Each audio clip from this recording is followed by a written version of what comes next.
All right, hi everybody. Thank you for joining us today.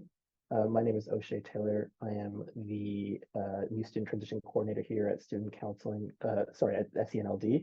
And today we have a fun session here for you where we're going to go over all things related to housing and the housing market within the GTA. We have a special co-host speaker, Brittany Deegan, joining us here from CoStar to go over all the tips and tricks that you might need as a student or want to know as a student when you're looking for a new off-campus rental unit. So Brittany, I'm going to turn it over to you, and we look forward to hearing from you and seeing what you have for us in your presentation today. Wonderful. Thank you so much. So I'll go ahead and share my screen. One moment here, and you just let me know when you can see this. Somebody could give a thumbs up. Great. Awesome. Thank you. So yeah, really excited to kind of share with you all more about as you consider looking to live off campus, how you would kind of start that process and just some things to be mindful of before you really go into your search, some helpful tips and tricks. And then we have a really great resource to allow you assistance with that process of searching for off-campus options, reviewing all of your options and kind of weighing out possible pros and cons of each to really help make a decision that would meet your needs and be best suitable for you. So kind of diving in, want to cover today just some things that would be helpful to know as you're searching for housing, maybe for the first time off campus, or reevaluating your options and looking to move to a different residence moving forward. Some additional resources that we have available to you as well. And then once you are ready to begin your search, how you would go about getting started and using our off-campus housing website. So I'll go ahead and walk you through the resource that we provide through York University. And then we'll go back, and if there's any questions or feedback that I can help with, want to be able to address those for you as well. So just a couple of things that would be really helpful as you start your search, just some terminology to kind of be mindful of and aware of, and what you might find in the market. So there's two different leases that are typically offered through whether you're renting a room or you're renting a full unit that you might share with roommates, friends, family. So terminology related to that is often known as a joint lease compared to an individual lease. So some differences there. A joint lease, you're going to be sharing responsibility and liability with multiple people. So this could look like you are renting a full 2 or 3 bedroom space. Your all names that you would be living with are listed on that agreement, and collectively and combined, you all are each responsible for the monthly amount that you are agreeing to on that lease agreement.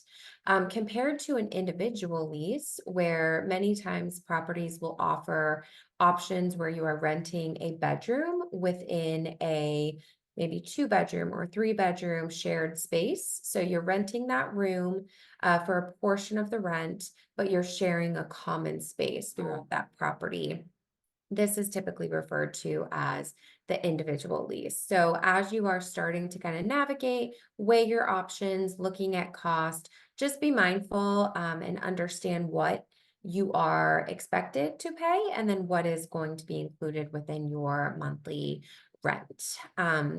Additionally, with that lease term, you'll find that some communities and management companies offer variable lengths of a lease term. So typically you might see a 12-month or 1-year term, but we do have options and operators in the space that will offer a shorter term option. So just be very mindful of what you are committing to, especially maybe if you won't be taking courses over the summer, or if you have plans to study abroad. You really want to make sure that the commitment that you are agreeing to aligns with what your plans are for that year. So just be very sure about that. And then a reminder is that the contract that you are signing with a lease agreement, it is legally binding. Not to scare anyone here, but really just to be mindful that it is a contract. It is very important that you read the terms of that contract, you understand what you're agreeing to.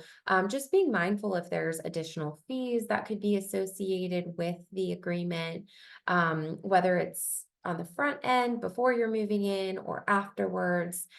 You really just want to be very thorough with your contract, making sure you're reading it through. And it never hurts to ask for a second set of eyes to look that over before you sign anything. And then just being mindful of scams. Unfortunately, we live in a world today that anyone is susceptible to that kind of activity and behavior. So if something is too good to be true or just feels too good to be true, oftentimes it might be. We have a really great on the off-campus housing platform I'll show you, we have a really great system in place to ensure that what is posted, um, is not doing anything that would be questionable of this type behavior. But if there are things that you're reviewing, whether it's on this off-campus housing resource or in general as you're connecting with area managers and owners, it never, hurts to get a second opinion if something just does not feel right to you. So just kind of be mindful of that in your process, and always, it never hurts to kind of consult a friend or a parent or somebody that you might just want, a second set in their judgment on as well. Additionally, a few other things to keep in mind is really just when you have landed on a residence that you would like to live in, you're committing to for an extended amount of time. It does help to just kind of remember this is your house, but it is owned by somebody else. So you really want to keep the upkeep of that property as best you can. Anywhere that you are renting, of course, depending on the terms of the lease, but most of the time, always this would be the case. There are maintenance and regular maintenance that the owner or manager is responsible for. But it doesn't help to or it doesn't hurt to kind of keep things in order as best you can to prevent potential damages from happening. So on that note, if there were to be, a damage or something that happened within that property at the time, maybe it would be caused by a friend or a pet, just really be mindful. It's your name on that lease agreement. So you just want to be mindful of what is happening. And if there are damages that do happen, definitely report it to your management company or the owner. And then just making sure that you're reporting it pretty quickly. So let's say there's a leak in the sink, certainly no fault to you. You definitely want to make your management team aware of that so that it does not potentially turn into something much larger of a repair. So just making sure that when you're seeing something, you're saying something pretty immediately so that they can address that for you, which is most of the time something that a management company would be legally obligated to do within their part of the agreement that they have in place with you. So just kind of be mindful of those things as well. And then when you are ready to begin your search, a couple different ways you can really help to prepare yourself in this process. It's never too early to kind of start weighing your options. So I think a question is, when's a good time to start? When you're in that exploratory phase, I think it's great to just kind of see what's out there, see how things will fluctuate. During certain times of the year, you will find possibly that pricing increases a little bit or could decline a little bit as well, depending on the demand in the area at that time. But as you are starting to really hone in on your search experience, start to think about things like, what is your budget?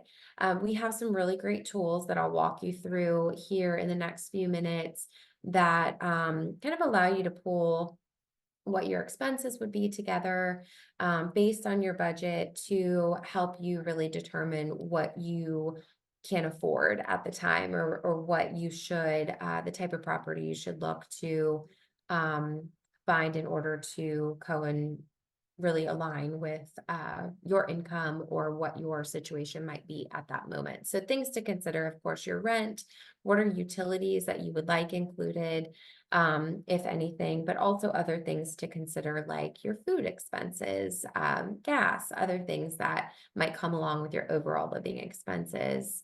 And then considering what amenities do you want in a property or your residence. We have a variety of options in the market.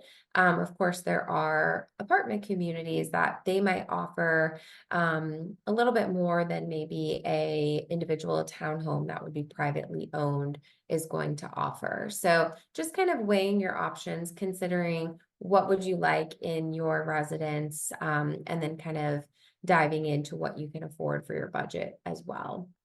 And then just start gathering some information. So as you're taking a look and you know what your needs are, your wants are, you can start reviewing options in the area. We have some great tools that I'll kind of show you as well on our off-campus housing platform, which allows you to compare and contrast between properties you might be interested in. So favoriting properties or keeping a tab of who you've contacted within the last few months or so, just to make sure that you're not wasting your time and reaching out to people you may have talked to previously.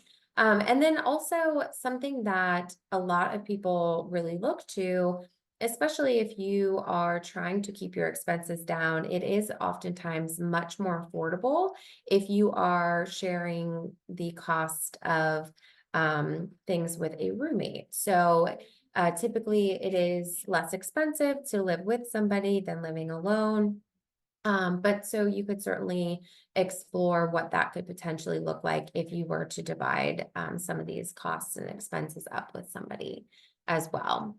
And then just being mindful of what questions to ask. So there's no such thing as too many questions. There's no such thing as a bad question. The more information you can really get in this experience is what you'll want to do. So just asking things like, and things to think about for asking owners and managers, do you require renter's insurance? How do you pay your rent? Is it an online portal? Can you pay with a check, a money order? What are the means that you can really get that owner or management company what they're requiring of you? The terms of your lease, if there's anything included in your rent as far as utilities, you really want to have an understanding of that because that's going to be factored into your budget. What is the parking situation like? Do you charge for parking? We have seen this at some communities where that's an additional fee. So just not assuming that would be included in your monthly rent amount. If they have a specific pet policy, maybe you don't have a pet right now, but you know that's something that really interests you, you'd like to have one. Just being really mindful if there's additional fees associated with that and then what those fees are. And then a guest policy as well. Do they have guest parking or overnight parking? Worrying about, possibly a car being towed or something like that. You just want to really check all of your boxes and making sure that you're asking very thorough questions. And hopefully that these are some helpful things to kind of think about in that conversation. So resources that we have available to you, and what I'll go ahead and demo for you as well, is our off-campus housing website. So I included a QR code. It'll take you directly to the website. But again, I'll show it to you in action here in a little bit. But this is really your one-stop shop when it comes to locating off-campus housing options and then additional resources to support you in that. So here is really a screenshot of our homepage where we include announcements that might be specific to York University or moving off campus for the first time, how to get started. And then really diving into the housing search, which is where you're going to find different options and availability on the website as well. We have a really great roommate finder, which is just closed off to York affiliates. So it's going to be students, faculty, and staff. You actually have to have a login to access that section of the site specifically. Really just ensuring the privacy in that area. So if you are creating a profile or viewing profiles, we really want to limit it to those that are affiliated with the university. So we have that area I'll kind of touch on a little bit further. And then we have a really great resources area. So this is where you're going to find things like a budget guide or what to consider when living with a roommate agreement, for example. So I'll point those to you as well. There's a wealth of information in that area that you can search through. And then additionally, through this off-campus housing platform, we do provide you the ability to post a sublet listing. So let's say you've signed a 12-month lease term, but you'll be going home for the summer or you're studying abroad, and you really need somebody to take over your spot for a specific period of time. We do provide the option for you to post that availability directly on the website, and there is no cost for you to do that. And then lastly, we have a really great help section. So if you ever have questions about how to get started, or maybe you'd like our team to review a listing because it does seem a little too good to be true, we really are here to support you and your efforts to finding a suitable residence for you. So to get started, the first thing you're going to want to do is to create an account on the website. So when I show this to you live, you'll find that you really, in order to search for housing options or find roommates, you do have to create a profile, and we have, or create an account, sorry, and we do have a couple different ways that you can do that. So we have a student, faculty, or staff account that you would actually log in with your Passport York University login credentials. And then that'll get you right into the portal from there and allow you to search for housing and for roommates as well. Let's say you are newly admitted or you're transferring and you don't yet have your login credentials. Maybe you want to look in conjunction with a parent or a friend who might not yet be admitted to York or attending. We do give you the ability to create a guest account as well. So you would just log in with an email address, you would create an account there, and then that does stay active for 60 days. So let's say you create a guest account because you don't yet have your login credentials. Once you receive those, you would just upgrade it to a student, faculty, or staff account. Again, this is all a free resource for you, so there is no cost to upgrading that account, and then you would be permitted to have additional access to the platform from there. And then in the housing search, you're going to find that there are a number of ways that you can really search based on what is most important to you. So you can actually search by campus, distance to campus that a property would be located to, as well as price point. So if you have a minimum and a maximum price per month, you can specify that within the housing search. If there's any desired amenities that are must-haves for you, you can also select that as well.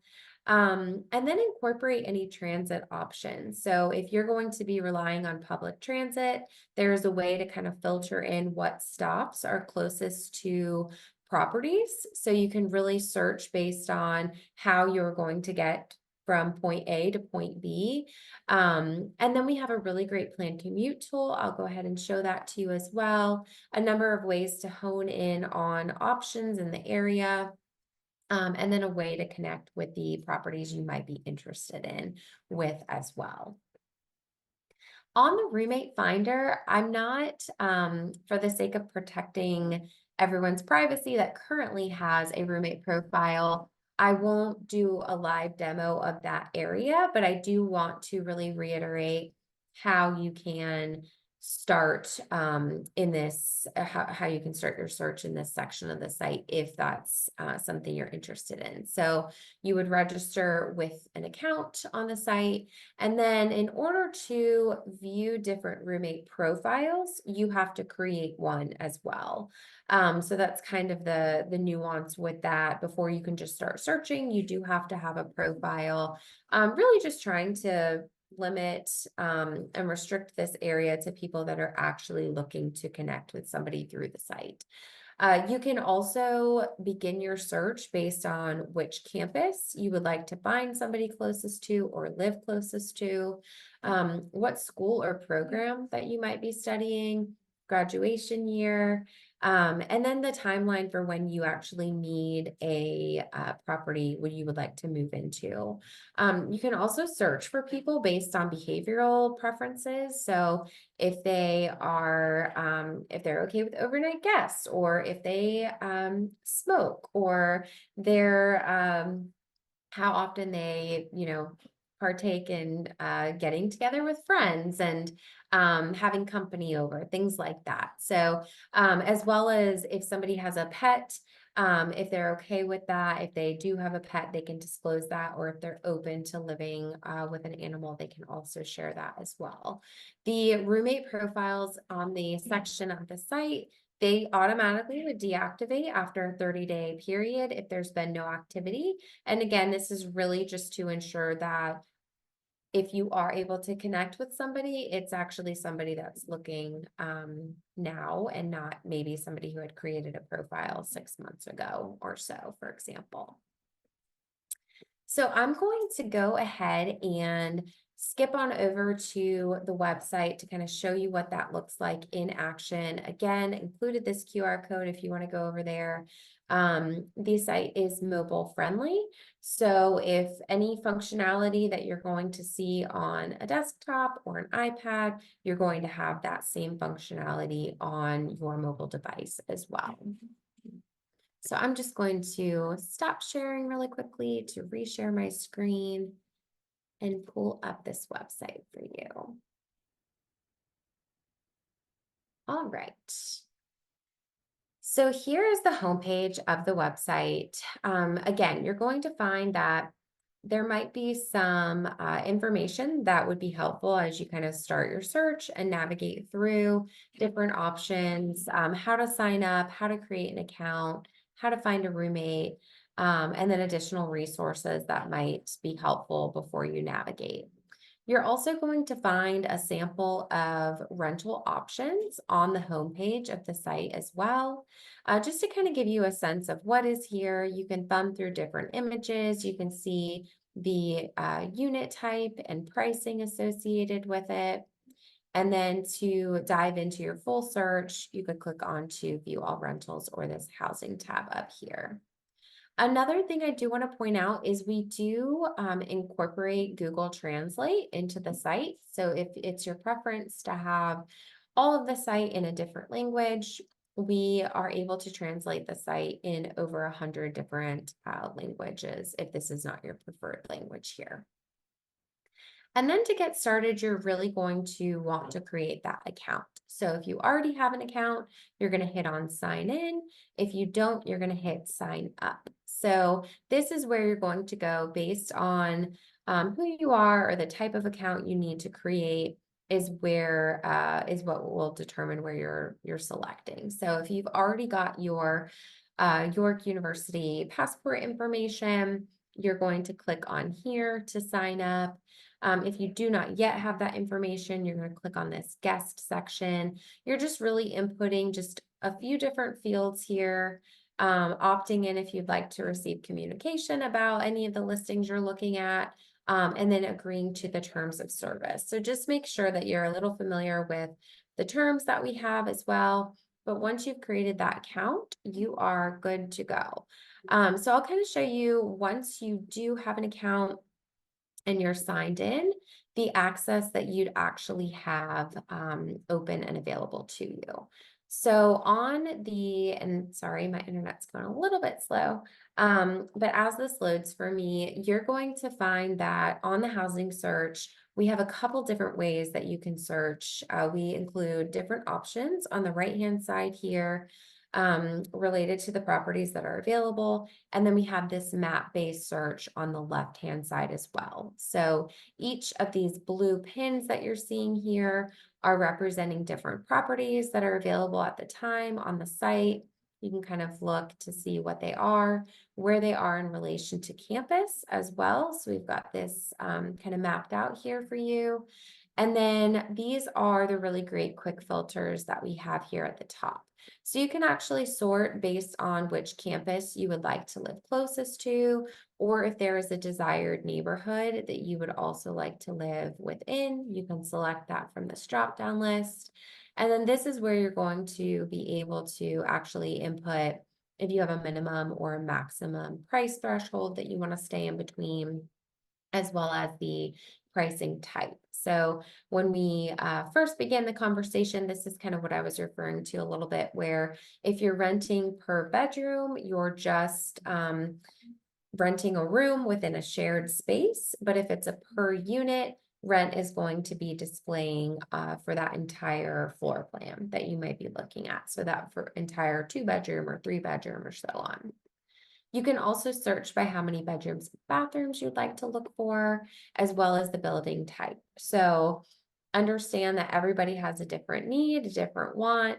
We do allow you to search for different units and properties based on if it's an apartment, a house, a condo, a townhome, trying to provide you with as much variety on the site as possible.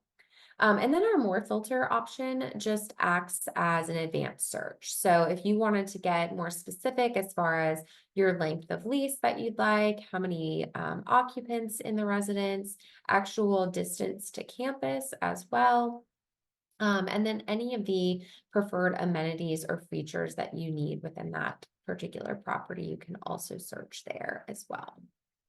And then there's a few different ways that you can sort the different options. So you can sort by closest to campus, lowest, highest in price, and then those properties that might be newly added on the website. We do give the ability for if there is an individual with a single family home or an operator in the space, maybe they manage a larger apartment community, we give listing options for everyone in the market just to ensure that there can be enough options for you to kind of weigh and explore on the website. And then also, there's a variety of content that's going to be coming in affiliated with that listing. So right on the placard, which is this right here, is what I refer to as a placard. This is going to include just some quick information about that community. So the distance to a campus, unit types, the photos you can thumb through again. And then if you did want to immediately contact that property, you can email them directly through the website, or you could give them a call by clicking on this number. Again, if you're on a mobile device, it's going to automatically ring to them as well. And then on the map over here, we have a few tools that are really neat to kind of pull in. Let's say you're not super familiar with a neighborhood area, but you know, proximity to campus, you want to kind of hone your search in on. We have this draw tool here. If you click that, it'll actually allow you to draw a shape anywhere on the map, and then properties that appear within that shape that you have added will appear on the right-hand side. So if you're not too sure about the terminology or neighborhoods, this is a really great way to kind of hone in and look for your options. And then we have map tools that you can also pull in. So if you wanted to see any nearby public transit stops within a specific area, that's going to pull in. It would actually be labeled what that stop is. And then you can also incorporate businesses. So if you wanted to see nearby groceries or coffee shops, fitness centers, you can pull all of that through to be displayed on the map as well. And then let's say you are, looking through all the different results here, and you're really starting to like properties or seeing properties that you kind of want to take a better look at later, you can click on this little heart button here to favorite properties, which will then be saved in your sort. So you'll see as you're adding new properties, you'll see that heart count number change up here, and then you can actually filter and limit your sort based on those properties that you have just favorited as well.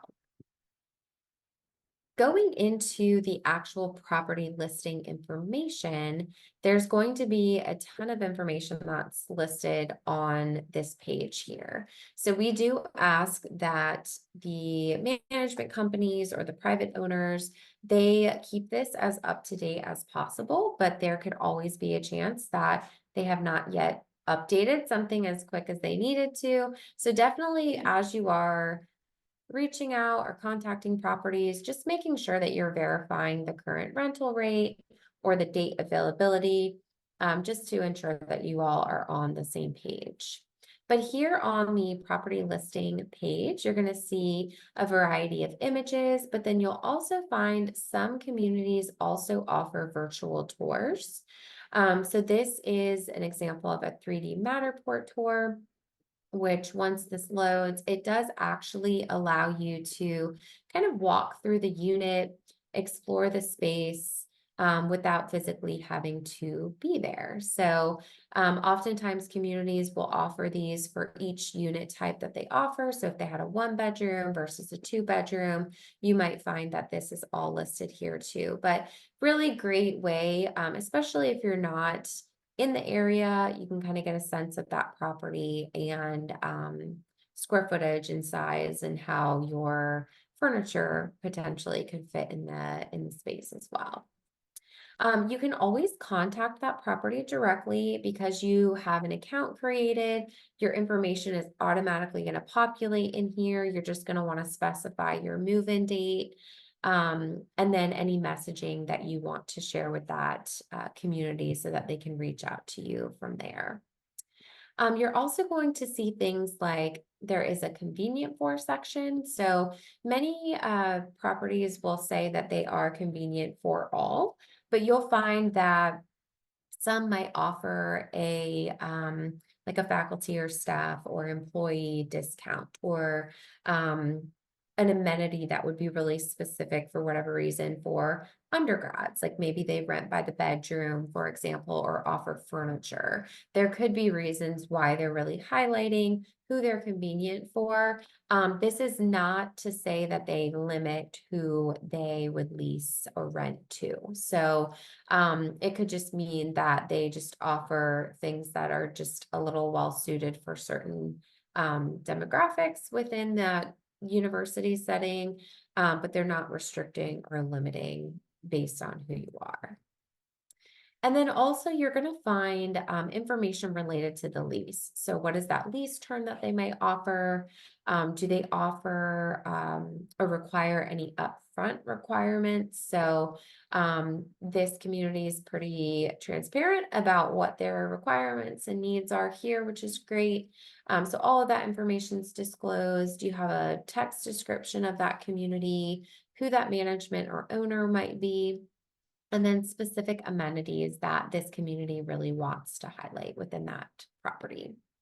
And then also you're always going to have a commute to campus tool on each property listing. So based on your mode of transportation, if you're in a vehicle, if you're walking, biking, using public transit, you can actually see the approximate time that you would need to travel from point A to point B and the suggested route that you could take.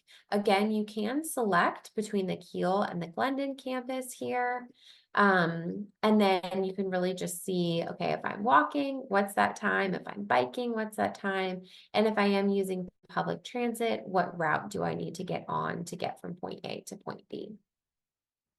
Additionally, you're going to have information related to the pet policy, move-in fees, and then local information too. So what is nearby? Are there shopping centers? Are there airports?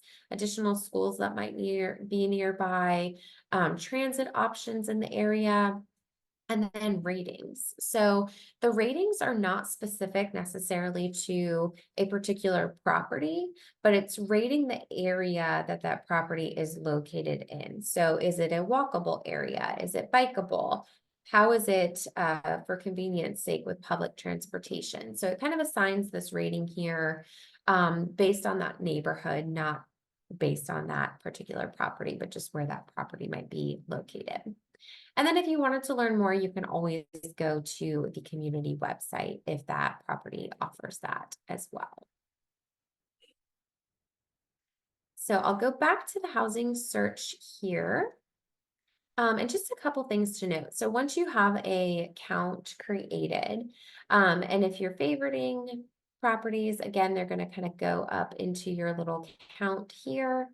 And then you will be able to limit your view of who you favorited just by clicking on this little heart button here. So it's going to really limit what properties you've shown the most interest in or that has stuck out to you, represented with little hearts on the map here. And then also, if you have reached out to any community or owner through the website, within your portal, you'll have a record of who you've contacted. And then from there, you can sort and organize who you've reached out to based on if you're no longer interested in that community, maybe they no longer offer that availability, or if it is a preferred option. So it allows you to kind of categorize those that you might be interested in.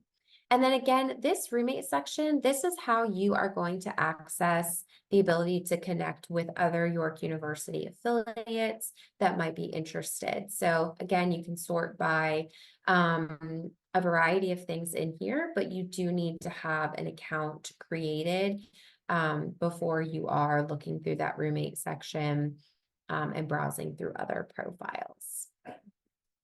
And then the other area that I'll touch on as well, which has a lot of great resources for you and could be a potential area to begin when you start thinking about moving off campus or living off campus, is the resources area. So we have a variety of content, helpful things in here. You can search for resources based on the keyword here in the search bar.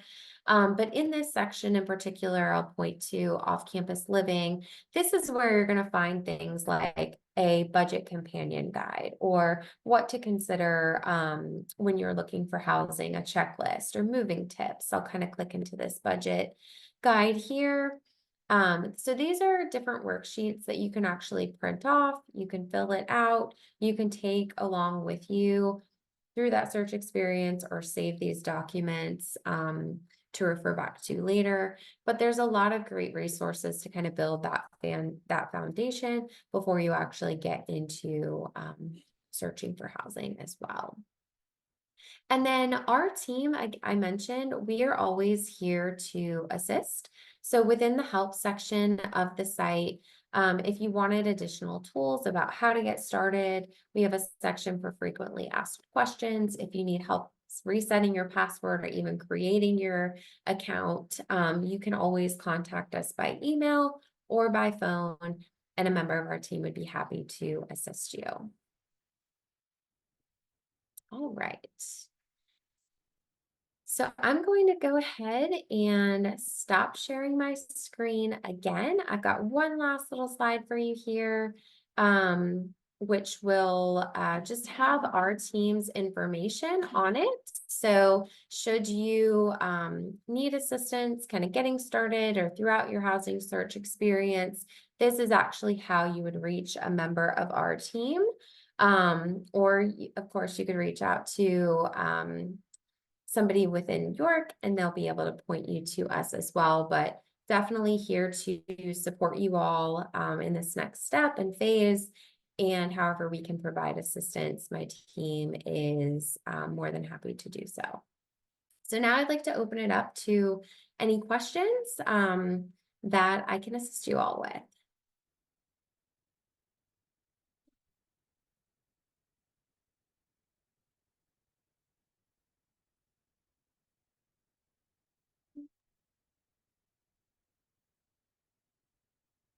Hi, Brittany. Thank you so much for the presentation. I can just start reading some of the questions that we received through chat.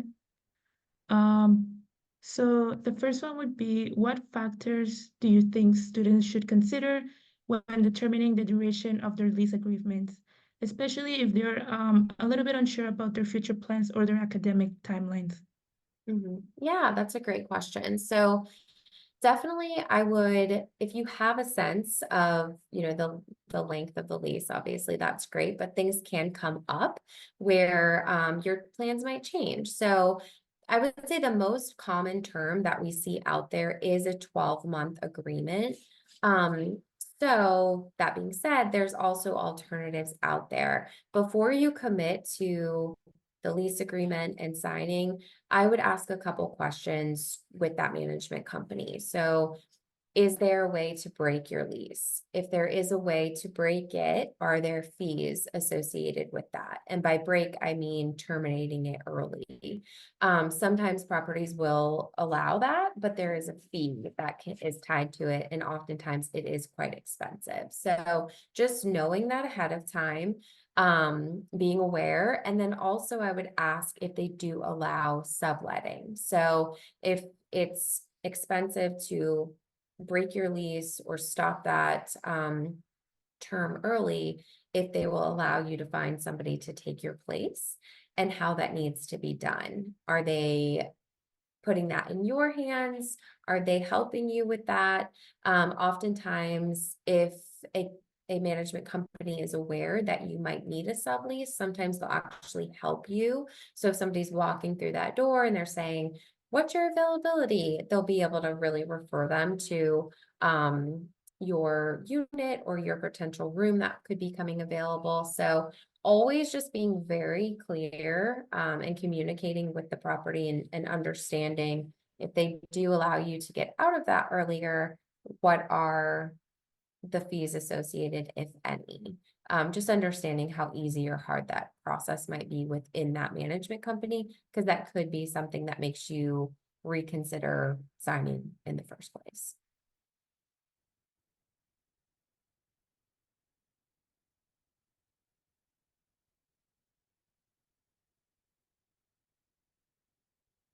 Hi, thank you for your presentation.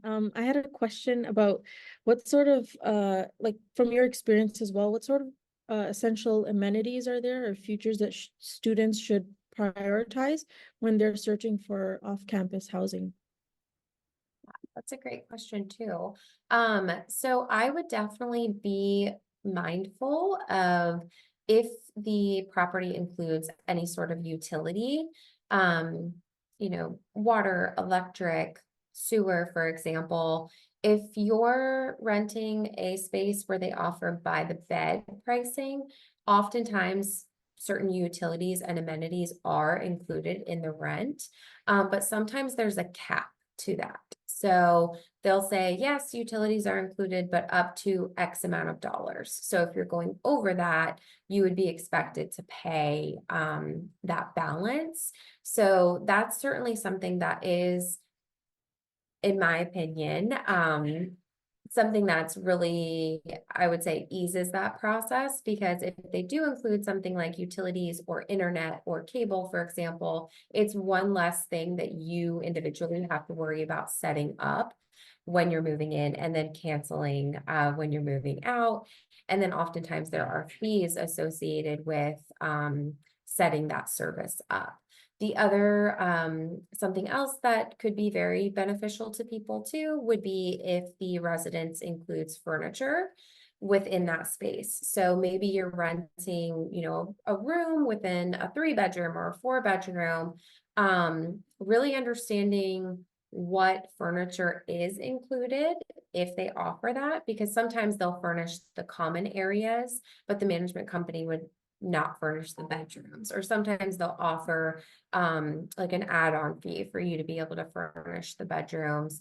But just getting an understanding of what's there. If you are providing furniture in the room, is there a desk? That's definitely something you're going to want, right? As you're studying at home and doing schoolwork. So just really asking the questions. Yes, it's furnished. Okay, great. What does that include? So that, again, you can account for how to prepare yourself when you're moving in.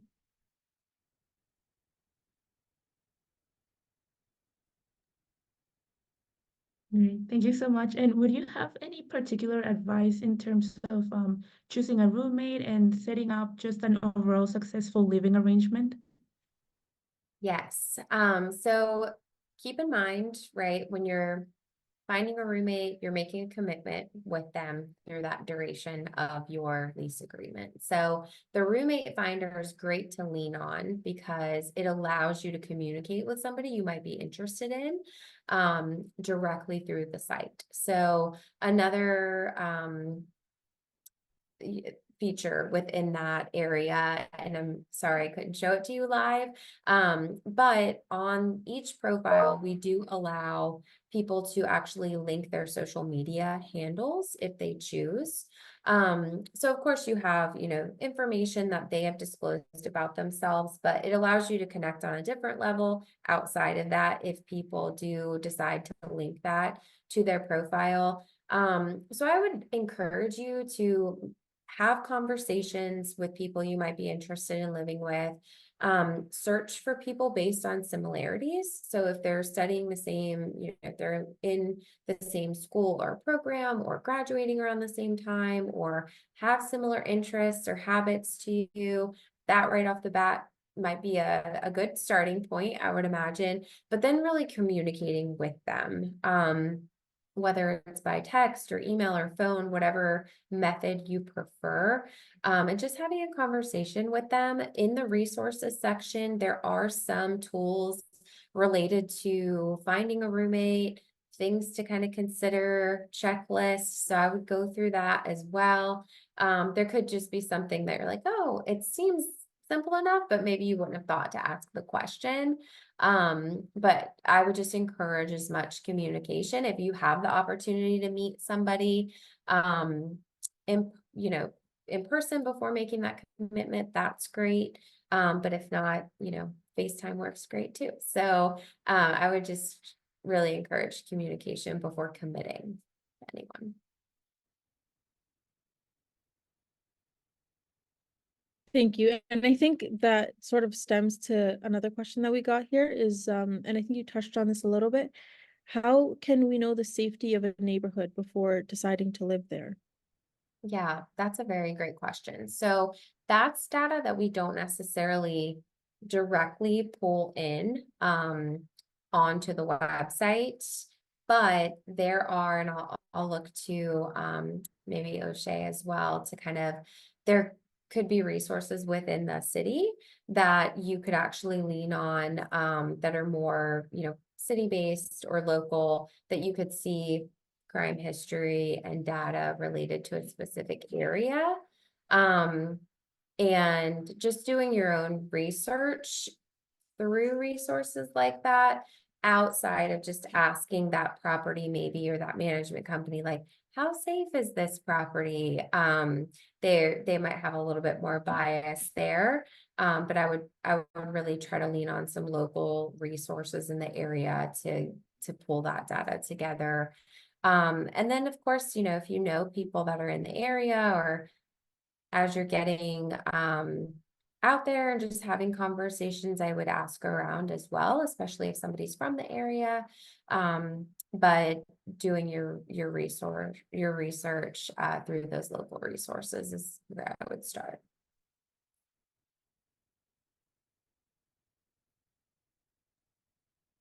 Great, thank you so much. And how much would you suggest saving up to secure a rent?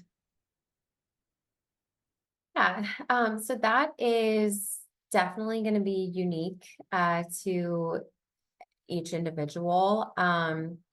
It's going to vary based on what the requirement is of that community or that management company. So it'll help you kind of determine what you need to save when you're diving more into your search of looking at different options.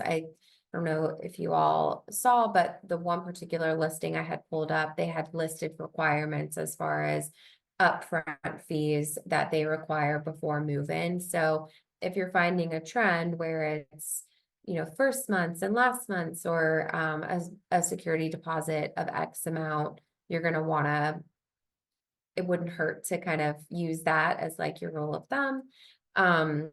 Because everybody's gonna differ, and the cost of what you would need is also gonna vary based on the rental rates or the price of that community that you're looking at as well. So I would hone in more when you start your search on the actual move-in fees affiliated with the properties, and then from there kind of build out what you might need to prepare. Great, thank you. And just to get to our last question here, would you recommend renting from rental companies or from the owners themselves? Because I know York has its own platform, but if people decided not to use that, what would you recommend in that case? Yeah, it's really just personal preference. I don't think there's a wrong way or a right way to do that. I would say regardless of where you find somebody or how you're able to connect with somebody, I would make sure that you're aware of what those move-in fees are.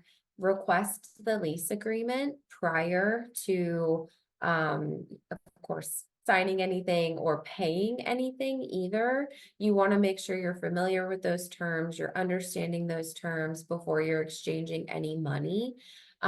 Some people really like a larger management company, and some people just prefer renting, directly from that individual owner in the area. Sometimes your cost can be a little bit lower if you're renting from somebody that might just have a single family home or a townhome.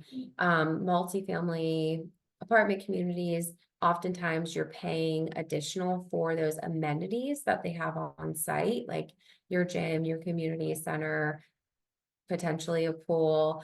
So that's something to kind of weigh as well. But regardless of how you make the connection, before you exchange any sort of money, I would familiarize yourself with those lease terms. Great, thank you so much. Those super helpful answers. That was our last question, so I'll just pass it on to O'Shea now to wrap things up. Okay, thanks everyone. I'm really, really happy everyone was able to join us today and ask all those questions. And just want to say thank you to you, Brittany, for this in-depth presentation. I think there's a lot of great information in here for everyone to kind of take forward as they maybe encounter a new journey of either moving off campus or into their first ever rental unit in and around York University. So again, thank you so much. And for those who have joined us or who are watching this afterwards, you can find the rest of this video posted on our SCLD website. It'll be posted within the month of March. And if you are here and this is your first session within housing, take a look at last week's session on tenant rights, where we also went in depth and had a lot of questions. If you have more questions about what you can ask for, what you are obligated to as a tenant. Again, I just want to say thanks to Brittany, and I hope everyone else enjoys the rest of their day, and we'll see you soon.